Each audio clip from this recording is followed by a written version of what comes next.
Hello everyone and welcome to the Slushy Podcast. This is Alan speaking. And I'm Charlie Nunes. And together we are going to be bringing you news and reviews of upcoming gaming content that I can think of off the top of my head. The same with you, Charlie? Yeah, I've been updating the website, slow pace. It's still in the beginning, but relevant news that I have to offer, then I'll post them regularly on the website and, keep checking back regularly to check more news. Well, our website is finally up and running, and it's actually starting to look quite good, so be sure to check us out at gameslushy.com. We'll continue to update with news and reviews and additional podcasts and stuff like that we come up with. Let's see here now. So we could probably kick this off by chatting about some of the recent games actually that came out. You're going to be looking after primarily the console stuff, right? Well, you're more of a PC gamer, I'm more of a console gamer, so you can talk about, PC games that you've experienced, and I can go about console games. I own a PS3 only at the moment, looking maybe to expanding that. Maybe buying a Wii U when it comes out, Wait, what? You're going to buy a Wii? Yeah, because I know it sounds fucking crazy, but I want to play those fucking Mario and fucking Donkey Kong games. And until the Nintendo decides to go, third party and just become a software company, then I guess I'm stuck having to buy their crappy hardware as well.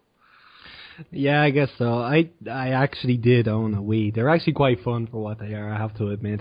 But, as a PC gamer now, more focused, I have to say, there's a different level of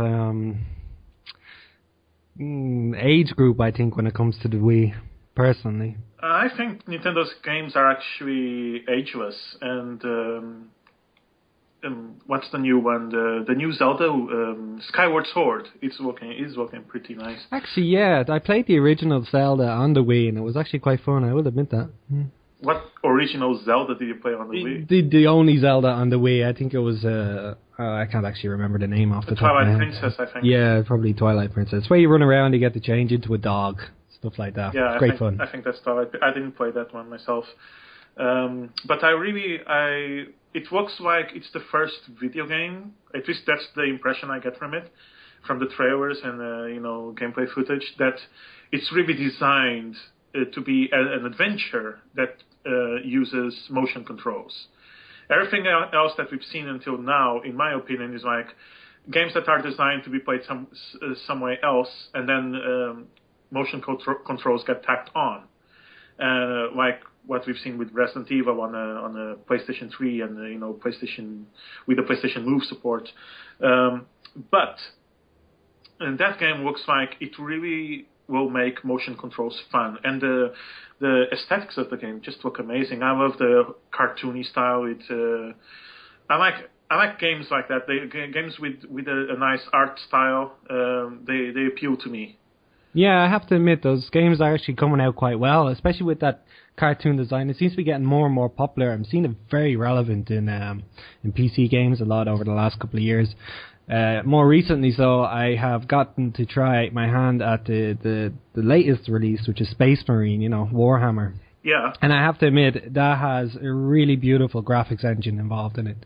It's it is very much based on cartoons and stuff, but it follows their lore. They've always had cartoons. If you look at Warhammer Online and stuff like that, they always had this cartoony style of gameplay to it, and I think they pull it off quite well. Yeah, I haven't played it myself. I've seen only trailers and gameplay footage, but I like the cartoony style of it as well. I think World of Warcraft, Warcraft's visual aesthetic borrows a lot from the Warhammer universe, I think, and I think that's one of the reasons why World of Warcraft is so popular, because if you look at it, go play an MMO and the ones with the most realistic, the ones that try to go for the more realistic look, always end up looking worse than the ones that go for the more cartoony look. Yeah, but then again, it comes down to question what MMO actually goes for a realistic look. Now, I've played quite a lot, including, the Japanese style ones, when it comes like Aeon and Final Fantasy Online. Now, they're still all cartoony. The Turbine ones, Dungeons and Dragons Online, Lord of the Rings Online, they go for a more, not for the so cartoony look. I wouldn't say realistic either, but it's not so cartoony as World of Warcraft. And it doesn't. Yeah, I'd agree. I see where you're coming from. They go for more for like a Dragon Age kind of aesthetic. Yeah, that's right. Yeah, but on top of things, Aeon worked, for example. I loved the graphics in Aeon. It was the only thing that was actually really good about that game for me. Yeah, I heard people stayed like the whole day on the character mode making beautiful babes. Yeah, pretty much. Yeah, that's all we did. We sat there on the character selection screen and see how hot you could make them. But yeah, that works. I mean, the only problem is then whether or not the actual game fits the style. Now, I think when you're looking at MMOs like Warcraft and Warhammer Online, I think they have to fit the style. It's pretty much based on that. Yeah. Getting back to the Wii, the reason I'm planning on getting a Wii U and not, this is all depending on the price range and the amount of money I have at the time. But Wii U is going to be compatible with Wii games, or at least that's what I've heard so far from the news sources that I've been getting. So it's going to be compatible with Wii games. So instead of getting a Wii now, all those games that I want to get on the Wii, I can just get them when the Wii U comes out. Donkey Kong, I want that one. What else? Super Mario Galaxy 2, which had amazing scores everywhere. Let me see, Donkey Kong, Super Mario. I also like to play the Metroid Prime trilogy because there's a few games there is quite a few out there, yeah. That are from this generation that I haven't played that I really want to play, but I really don't want to get a Wii so close to the console's death. So I just wait for the Wii U and then I can play them with upscaled for HD televisions.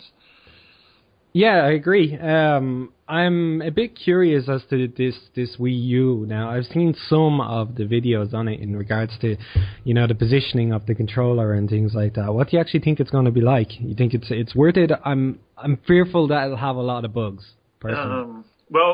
From what I've read online, developers that are developing games for the Wii U, they can't even make the fucking controller work. Yeah, that's what I mean. I was looking at it and I seen a handful of games that came with it, and then I was kind of like, but what about the hundreds of games that were already out? I mean, is it all meant to adapt into that, or? What do you mean hundreds of games? You're talking about the Wii now or the Wii U? Yeah, but the Wii U is that not like it's a part of the Wii? No, it's a brand new console. Oh, it's actually a console itself. Well, some people call it Wii HD, which is actually what it is. It's going to be more powerful than the Wii, but it's going to be compatible with Wii games, and it will upscale them to HD televisions. Of course, it's not the same console. It's not like something that you can just tack on your Wii. It's not like an add-on or anything. It's a new console with another silly name. It just goes to show you how much information I know about consoles at the moment. Yeah. Well, the worst thing about it is that apparently from news that I've read about it, only one controller can be connected with it at a time, and that's a step back. Because I take a great joy in playing co-op games, both online and off. And offline, I like to, sit in the couch with my girlfriend or a friend and, play games together with them. And if only one controller can be one of the Wii U controllers, of course, you can play. I think you're going to be able to connect your original Wii's controllers to the Wii U, the motion ones. Mm-hmm. And I think those, of course, are going to be able to connect more than one. But the Wii U controller, it only can connect one controller at a time. Yeah, it's because if memory serves, it's a big block. Yeah. With an actual screen inbuilt into it. Yeah, totally needless in my opinion. It's just, people seem to think that Nintendo is all about innovation, but I never thought innovation of going backwards, because the moment that you have a feature on a console that works, the next generation of consoles cannot remove that feature. I'm going to buy a console that doesn't allow me to play with a friend next to me, and that's something that we haven't seen for the last, 20 years, 25 years. Yeah, that's a very good point. I never even considered that aspect. So the actual... They're not even, or is it that they're actually bringing multiplayer into it more so, as in online multiplayer, instead of having people sitting beside each other on the couch? Yeah, but the other kind of multiplayer should still be there. I finished Shank's co-op this past weekend with a friend, and it was a lot of fun. That was the kind of fun that I haven't had in a long, long time, and it's the kind of fun that you cannot have online.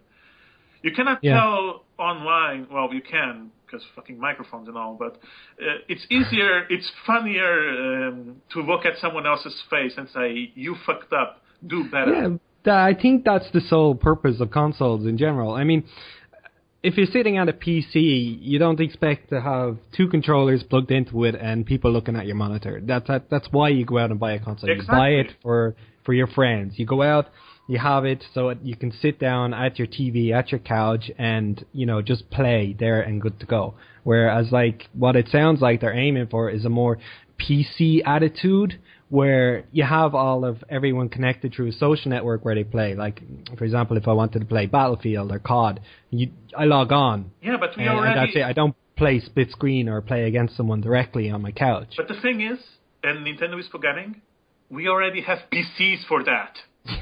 That's a good point. No, but co-op, couch co-op, sofa co-op, or whatever you want to call it, it's still very important. People still like it. You go on YouTube and you find a ton of Let's Play videos of people playing Scott Pilgrim versus the World with their little fucking brothers. It's still something that people love. I have Trine on the PC on my Steam account. Trine I have as well on the PC. It's an absolutely amazing game. I'm making a point here. Don't interrupt me again. I have Trine on my Steam account, and I bought it on the PSN as well, because I cannot sit three people comfortably around my fucking PC. Even though the controllers are shit compared to the PC on the PlayStation, because the mouse is much better for aiming and drawing little precision. shapes. You know how hard it is to draw a fucking square with an analog stick? Yeah, it's a valid point. Something fucking impossible. No, but so if I want to play it with my girlfriend and a friend of ours, I cannot do it on the PC. I have to get it on the PlayStation. And on the Wii U, I would not have that option. Yeah, I see. So I'm still a little bit of a big flaw. Yeah. I'm still a little bit on the fence about the Wii U, but I hope I hope it's cheap, and I hope I have money to buy it, and I hope it becomes actually a good console. I hope Nintendo doesn't fuck this up. Well, we'll have to definitely keep an eye on it, so and just update as we get more info when it comes to it. Yeah, but let's be honest here. The only reason I want a Wii U, it's fucking nostalgia. And that's what's keeping Nintendo alive. Because of the old games, the old Mario Kart, or the old Mario Galaxy. The moment I saw the trailer for Donkey Kong Returns, I've been aching to get a Wii. And the only reason I haven't bought it yet, it's because I don't have the money to. I cannot go to my girlfriend and justify, I'm going to buy another console. Yeah, I see where you're coming from, yeah. Yeah. And when she asks why, I cannot say just to play fucking Donkey Kong. That's a very good point. Yeah. Anyway, moving on, should I say? I'm going to kick off with a little bit of a future games preview. I've been looking up a lot recently on this game that's coming out next week. It's called Rage, I believe. Rage from ID, yeah. From ID. Now, I have to admit, this game does look absolutely amazing, and I will gladly get my hands on it the moment it releases. Now, it's gotten a lot of hype, so I'm a bit concerned about whether or not it's overhyped. Because I've seen it a lot. I cannot get excited about it. I've tried. I've looked at the trailers, I see people going all crazy, and I just don't see it. It looks to me just like fucking Fallout 3.5. Perhaps, but that's probably why it's so popular. I mean, if you look at Fallout and how amazing it was when it first came out, Fallout 3 was the shit. Yeah, but I'm so tired of the whole post-apocalyptic nuclear fucking world thing. It just doesn't. I don't know. I think it's not tapped enough yet, personally. It's ID, so it's probably going to be a fucking amazing game. But the aesthetics of it just turned me off a little bit. Perhaps. I like the idea, especially in one of the trailers. You get to see this big monster-looking hand going over you, just ready to shoot the head off. It looks just awesome. Yeah, but fucking Bulletstorm. That's my comment. Fucking Bulletstorm. It's a good point. Now, I've not played Bulletstorm, so I can't really comment on it. Well, Bulletstorm is a game that takes you into this alien world, but you basically crash there.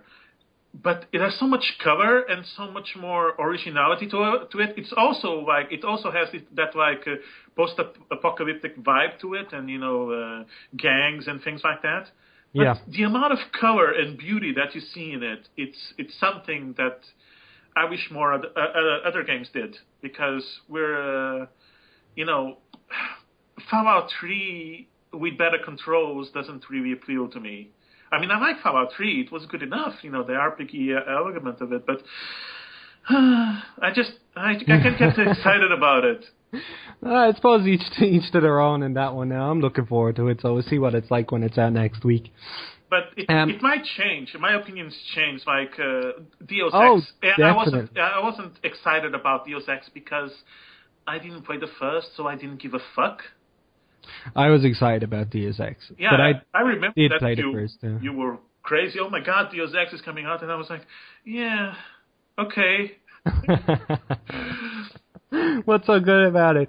No, I did play the first, and it was an amazing game back then. I mean, it was one of the best PC games back in the 90s.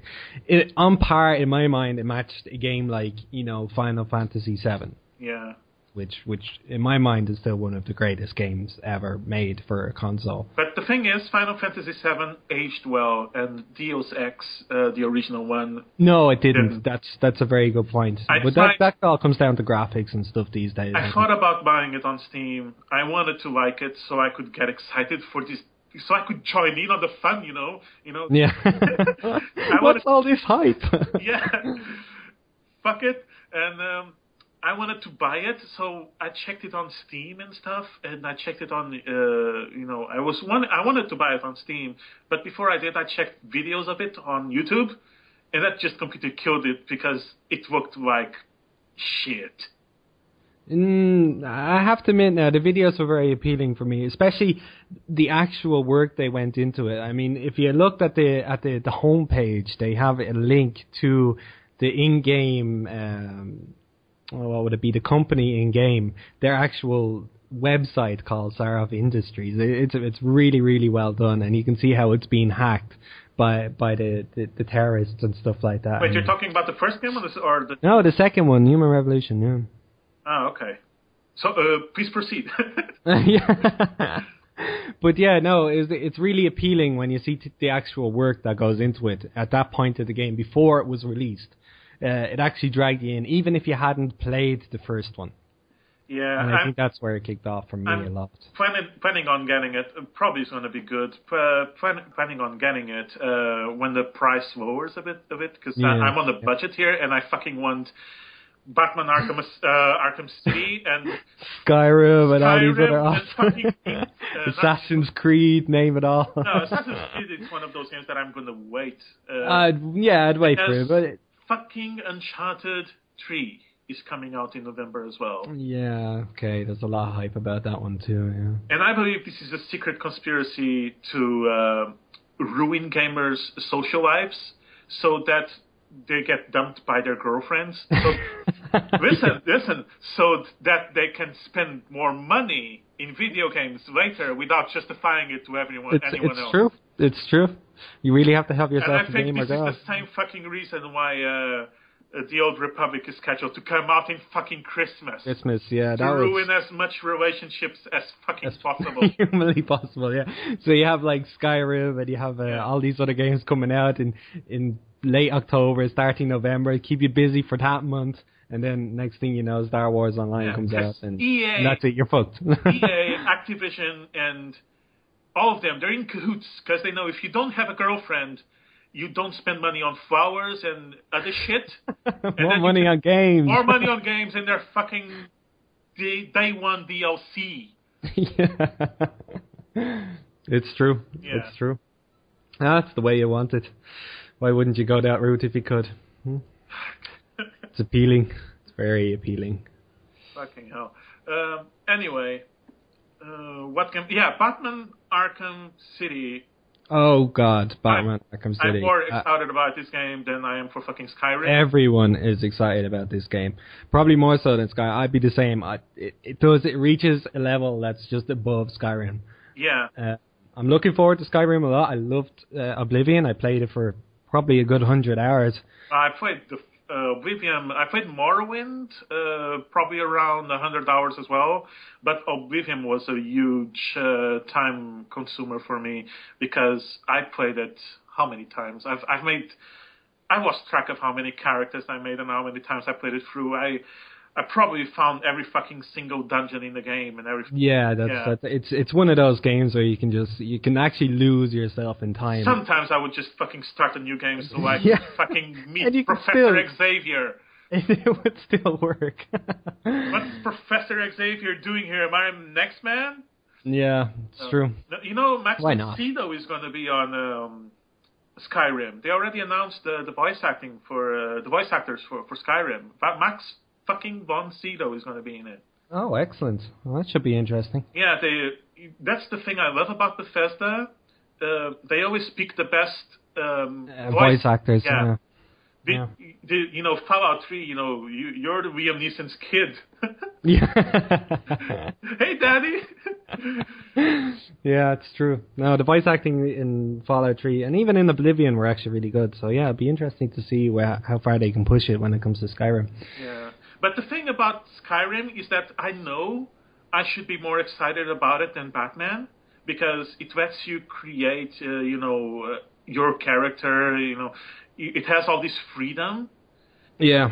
But why would you want all this freedom and be yourself in a game when you can just be fucking Batman? That's it's a good comparison. Yeah, I agree. I have to admit, I was skeptical as well as Skyrim when I first heard about it. I mean, I put so much time into Oblivion. When I seen the first replays and the first, information that came out about Skyrim, I had the mindset that this is just kind of the same thing, and I was like, well, I kind of want something new. And then they turned around and said, oh, by the way, you can kill dragons and take their fucking powers. And I was like, sold.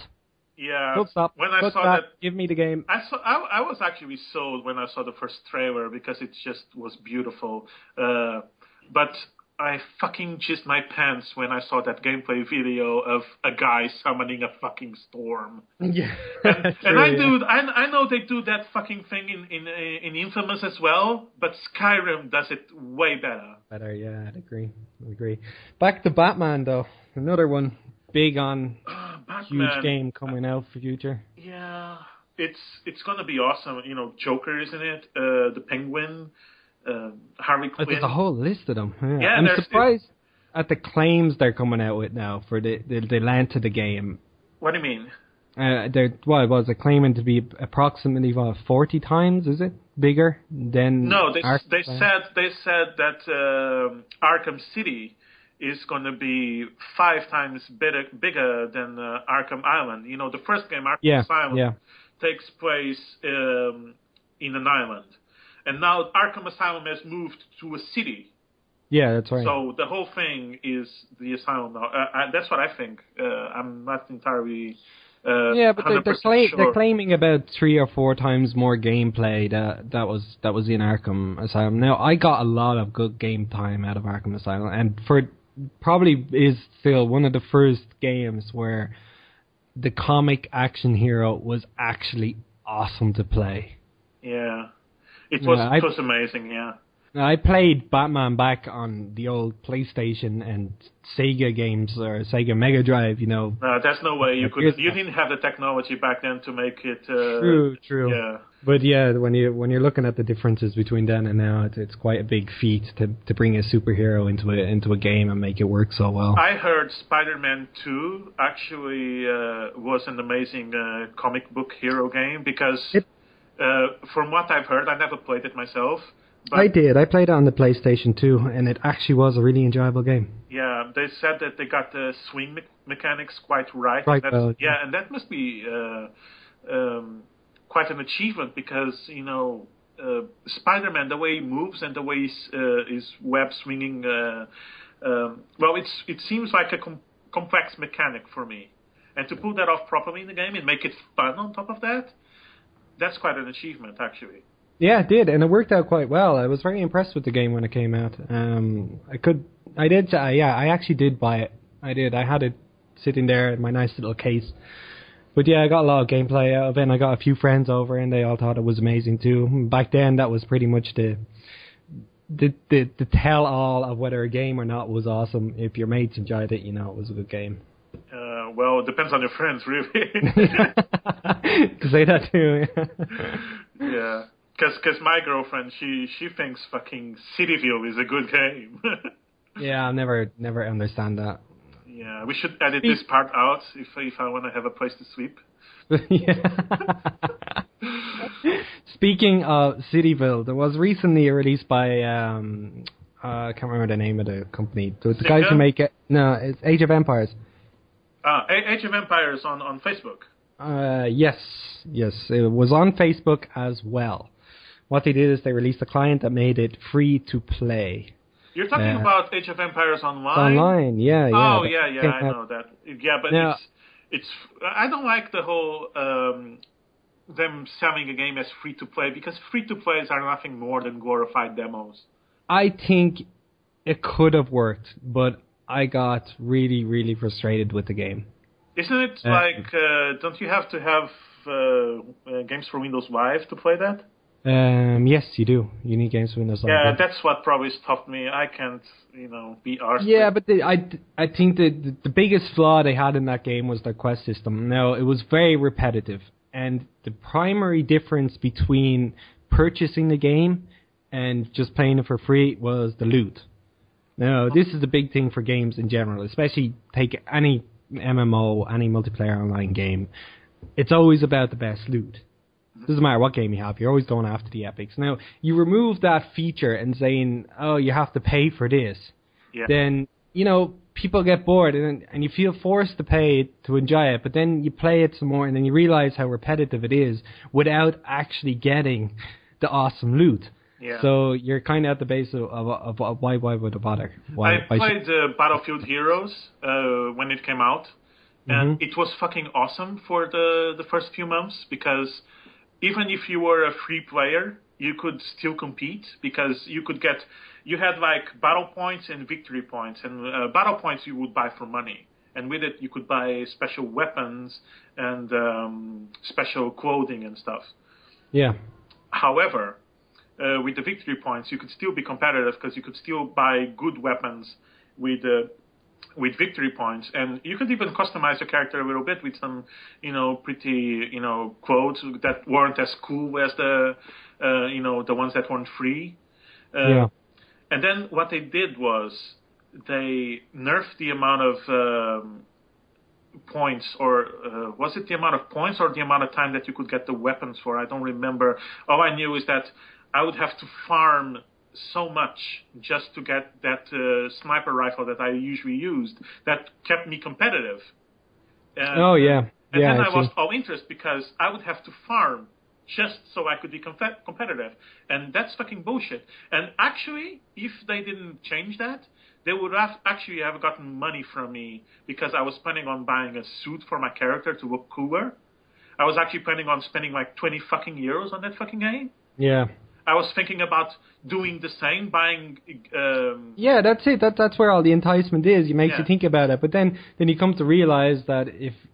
I was playing... Without it, I was playing it's actually not that good. I was playing it with my brother, and my brother loved the game. back then. We played it together. It was one of the few games that we actually enjoyed playing together because he's a very Day of Defeat, Counter-Strike source kind of person.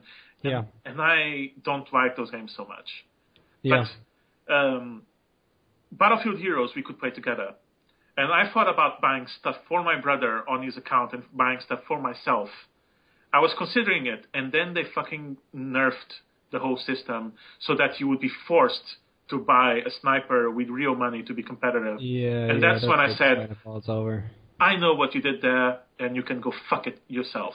Yeah, that's true. Yeah, yeah. I don't understand it. I think this whole thing about free to play, it's great if the game is actually free to play.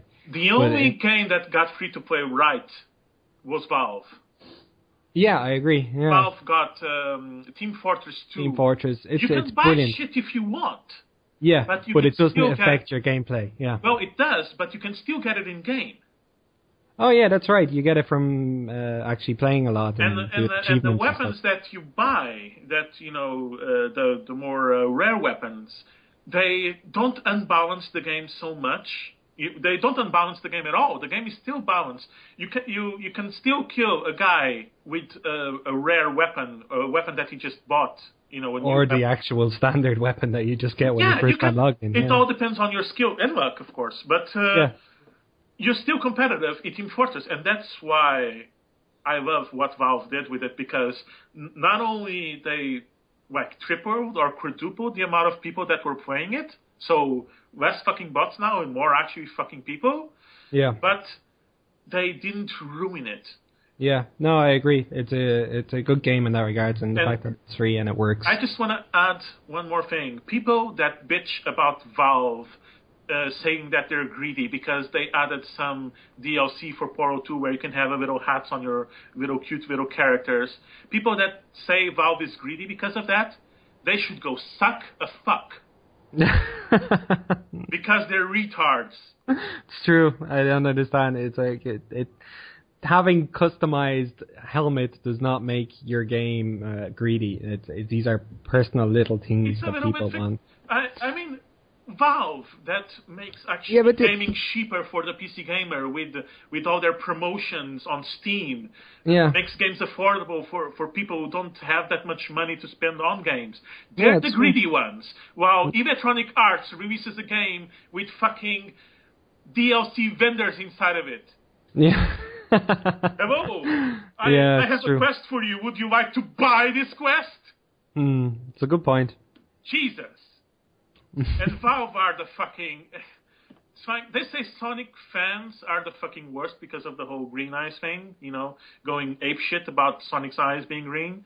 But I think people that say this kind of thing are the most retarded people. But you're going too deep. I think it's a case of, there are just people out there who just look for reasons to attack these things. They need something to keep themselves happy. If they want to complain about it, they're going to complain about it. It's up to them themselves to ignore it or not. Preferably, it's more fun for them to ignore it because it causes a little bit more rage. But at the same time, there could be still quite a bit of base where you have to kind of balance it out, and even some things. I mean, people were saying it was greedy when World of Warcraft were promoting pets, but to buy a pet also meant you were giving money to charity. If that falls through, I mean, it was your choice to do it. It doesn't make them any more greedy. And the funny thing is that they said Blizzard was greedy for doing that when they were already giving them 11 euros a month for fucking 5 years. Yeah, but that just comes to it. It's always going to come down to cost and stuff. It depends on the quality and whether or not it's worth it. If it would be greedy if they're trying to sell you, some really, really shit piece of gear or something, for the game that you had to pay an excessive amount of money for, then yes, that would be classified as greedy. That means they're ripping you off. But, the option is there, and as long as it's not enforced, it's not classified greedy. Not in my mind, anyway. Well, moving on. Let's see what other topics we can have. We could probably go over a bit. I'm a bit curious about what Sony put up recently in this visual stunning information. Oh, it was just a posted on Facebook, and I guess they're just trying to ask their fans what's the most visual stunning game in their opinion, so that they can go in that direction. They're trying to see what they should make their future games look like. I think that's the whole point of this. And if judging by these comments, if they actually pay attention to this, games in the future for Sony PlayStation are going to look like Uncharted 2 and Battlefield 3. Yeah. Because that's all people care about. Forget about games that look like Team Fortress and Valkyrie Chronicles, games like that, because what people want is fucking photorealism, basically. Well, there's a point where I disagree in some of that aspect. I mean, there's some statistics that are coming out that are claiming that people want high graphics. Now, I've been recently looking up a lot on these indie developers that are coming into the play, especially with Steam games. And I have to admit, there is a hell of a lot of fun in a lot of the games that are being released by indie developers. And they're not graphically advanced in any way, but they're focusing more on the play. No, but that's indie developers, and that's all they can do. Yeah, but at the same time, the popularity is there, which makes me beg the question if it's really worth, if putting all this effort into graphics and graphics engines when people are willing to pay €5 or €10 for a game that has 10 or 15-year-old graphics, but the gameplay is actually that much more fun. Is it really worth it? Well, I have a different opinion than you about this. I think that we have space in the industry for the AAA games and for the indie games. And the indie games cannot afford the graphical fidelity of the AAA titles. That's just fact. True. So they have to go for the charming thing. To make it appealing that way. They have to make it cute, and they have to make it stand out in some way. They have to go with something that doesn't rely on graphics, and that's a good thing, actually. I'm glad we have the indie industry, because then we have to get games like Shank or Torchlight or even Trine. Trine, yeah. I didn't enjoy Magica so much because I kept blowing us up. But that's what made Magica today. I mean, the fact is, I actually wonder when it came out if that was intentional. Because when we first got the game and we started playing it, we were like, okay, this is, it's pretty. There's a nice mechanic here. I like the way you can combine spells and so forth. And then all of a sudden someone turned on the other guy and shot laser in his head. I think everyone just burst out laughing at that point. And the game became more and more popular on that basis. Yeah. So whether it was intentional or a design flaw, it worked. So. And it's a Swedish game, and I live in Sweden. I should like it, but I cannot. I didn't find it so much fun. We didn't even. What did we play? Like 10 levels of it, and we didn't finish it. Yeah, but we never finished. So it cannot be that much fun. It was a bit buggy back then. I think when we tried it, you got to like level 6 or 7, and then it crashed. But it's all been fixed now. I really must just give the game another shot and see how it goes. Yeah, but I was talking about Torchlight, for example. It looks great. It doesn't require a big ass supercomputer, but it looks amazing actually. Torchlight 2 is looking good too. Trine looks great as well. Doesn't require a supercomputer. So we have all these games, but what people focus on when they think about stunning visual games, they always go for the fucking graphical fidelity, graphical power, raw graphical power. Killzone 3, Uncharted 2, well, Uncharted 2 was visually stunning, but I think it was more because of the locations that they make you visit in the game. Yeah. The graphics were there just to make that all the more beautiful. Stuff like Battlefield 3, it looks realistic, but Wind Waker looks better.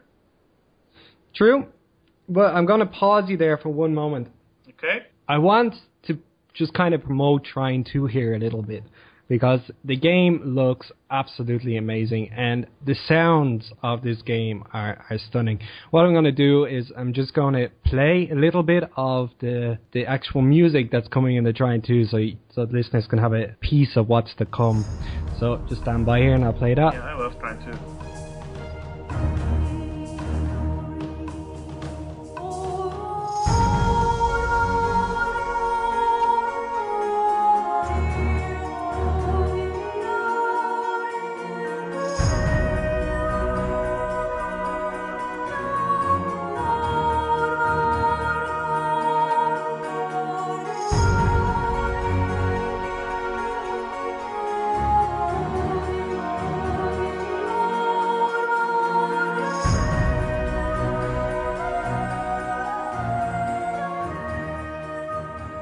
And that was from the video Trying to Vibes, which is up there on YouTube and released by Atlas. It's Trying 1 already had a wonderful atmosphere, and the music was a big part of that. It wasn't just the colorful graphics and the magical setting. Trying 2 is going to be amazing. I'm looking forward to it a lot. Yeah, actually. it really looks beautiful. And, it's really good that we can have games like this that don't need, a supercomputer to run, or they're just beautiful the way they are. Team Fortress, for example, still looks better. Yeah. Still looks better than Modern Warfare 2, or in my opinion at least, than Black Ops. Black Ops requires a better machine to run it. But these games are designed for the realism. I mean, when you look at Black Ops, for example, it's a super popular game, but it's all based around as realistic kind of visuals as well as gunshots and movements and stuff like that as possible. Yeah, and I think that's where it appeals. I wouldn't. I think the idea of realism in a Call of Duty game is quite laughable, but for Battlefield, the realism is their thing. But there's other, the industry and the fans. They have to realize that you don't need the best realistic-looking graphics to make a visually stunning game. That's true. That's very true. The next Legend of Zelda, Skyward Sword, it looks amazing because it looks like a cartoon. Because it's like cartoon. Yeah, it's true. Especially with the anime style that they bring in, I think it's beautiful. It's really, really nice. I love games that have that kind of style to it. And it's also very fluid. Have you noticed that about these type of games when they come out?